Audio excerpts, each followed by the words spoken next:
level of investment in transportation infrastructure, considering the environmental, economic, and social impacts? That's number one.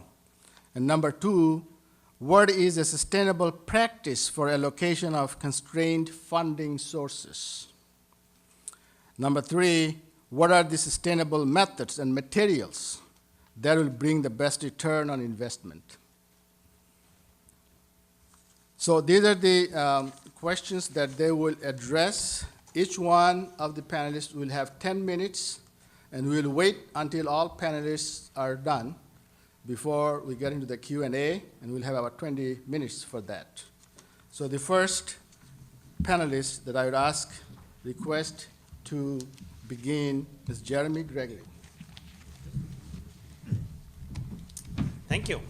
I'm honored and delighted to be here. I think this is an important topic that we're discussing today, and I really appreciate hearing the Secretary's comments, because I think that it really frames our discussion for today quite well, in that he had some great things to say about how things are going here in Florida, and I'm sure if we heard from any state's Secretary of Transportation, we'd hear many good things. But he also made it very clear that we face some challenges moving forward, and a lot of those challenges that he talked about were financially related, but certainly there are also some environmental challenges as well. So clearly, I think we're at a point in time where we need to maybe rethink the way that we've been doing things. And the other thing that I really like that he had to say is we need to challenge ourselves. Because that's really where the pressure is going to come from, and I think that collectively we know that we can do better. So, I think sustainability in the context that we're talking about here today, particularly sort of from the financial perspective, has two sides of a coin. One is about revenues, and the other is about expenses. So in order to maintain some kind of sustainable funding level, we can either increase revenues, decrease expenses, or both. Now, I'm certainly not qualified to talk about innovative revenue schemes. I think we're going to hear a little bit about that from Bob Poole. So I'm not going to go into that territory. But my sense, also going off the Secretary's comments about that it's a difficult political environment, is that it's going to be challenging to increase revenues. So the requirements for infrastructure expenditures, as they increase, we're going to be asked to do more with less, basically. And I think that's a theme that in some of the state DOTs I've spoken with, that's something that resonates with them. So I think that, clearly one of the ways that we can address this is by using a life cycle perspective that, as a means to try to reduce long-term costs. So this means that we have to be willing to make investments today that result in lower long-term costs, and so doing this is gonna require us to change some of the ways that we design and maintain our structures and our infrastructure in general. And clearly there's a lot riding on our decisions that we make today, right? They determine both the financial and environmental well-being of generations to come. So clearly a lot is at stake. So the reality today is that infrastructure decisions are balanced among what I consider to be three main factors: performance, cost, and environmental impact. And the difficult part is that means there's trade-offs between these three factors and even within these three factors. So within those factors, for example, in costs, you may have to balance initial costs versus future costs. In environmental impact, you may be balancing greenhouse gas emissions versus water consumption. Or in performance, like say in a pavement, you may have to balance smoothness versus durability.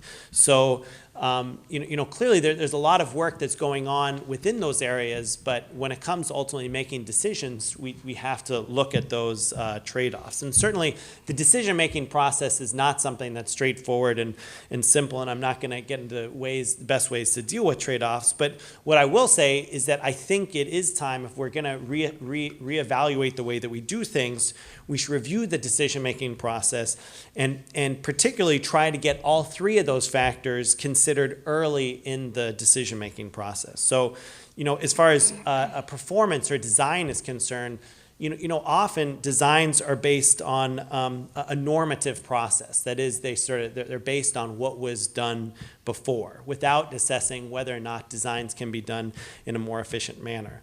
Life cycle cost, if it is calculated at all, is usually calculated after designs are complete, actually. It's trying to help in the decision-making process, but it's not really incorporated into the design.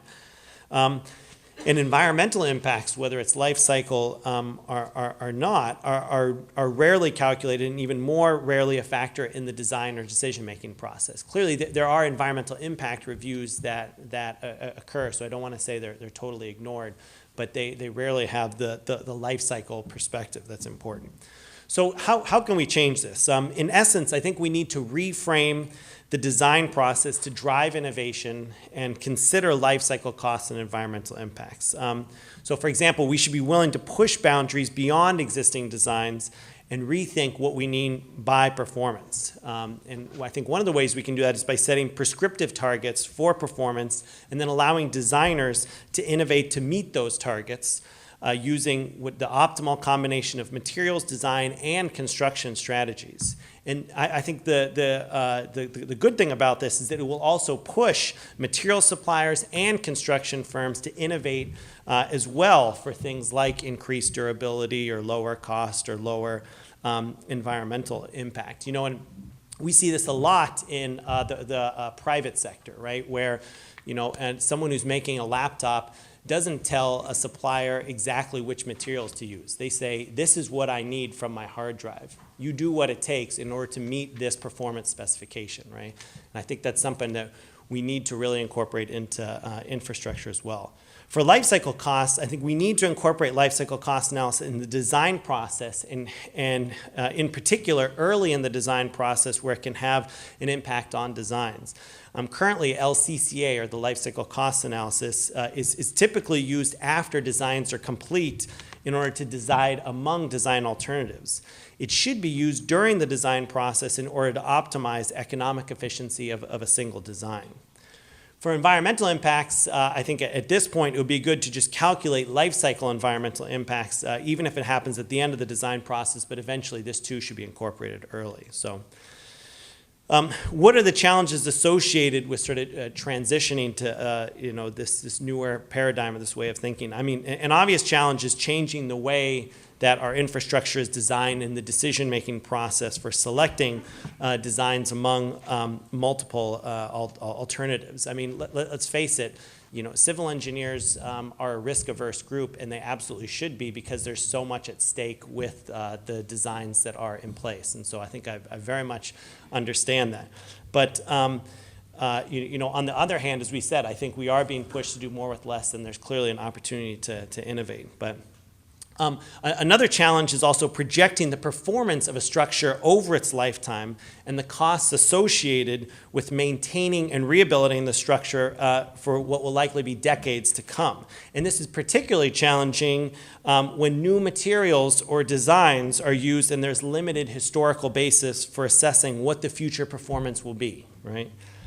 A cost in the life cycle a challenge in the LCCA space is that, obviously LCCA already occurs for many different designs, but practitioners will tell you that it can be very difficult to accurately estimate initial costs, much less future costs, particularly for long life designs. So fortunately, I think we can address these challenges by learning from other industries and disciplines. So for example, in the aerospace and automotive industries, they've been engaged in extensive research efforts to try and reduce the amount of time and money that's spent on experimental efforts to characterize short-term and long-term material behavior. So this is accomplished by using models to characterize material behavior and inform which experiments are still required. So the result is a shorter and more efficient timeline between the introduction of a new material and its application in a new design. So I think this type of research is definitely crossing over into the civil engineering world and can certainly be used to characterize the performance of new materials. I think we can leverage the scientific knowledge of the mechanical and chemical behavior of materials to develop these longer-term performance models, and that's something that we're trying to work on in the Concrete Sustainability Hub. Projecting the future prices of construction materials for the use in LCCA can also be drawn from techniques that are used in commodities markets. And these techniques use historical data to develop models that project future prices and are used for commodities such as oil. And finally, we need to ensure that the models really leverage statistics to enable risk-based characterizations of material behavior and price projections.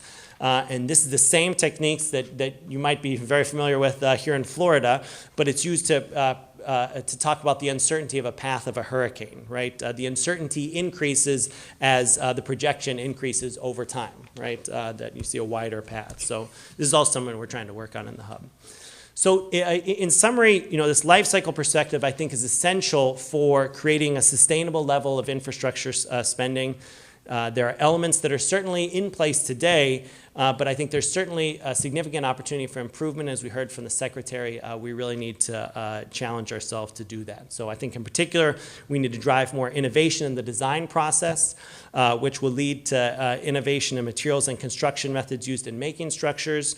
We need to incorporate life cycle costs and environmental impact considerations early in the design process and not just for selection among alternatives. And finally, we need to improve the tools that are used to support the design decisions and facilitate life cycle thinking. And this is where certainly we in the research community hope to make a contribution. So thank you very much for your time.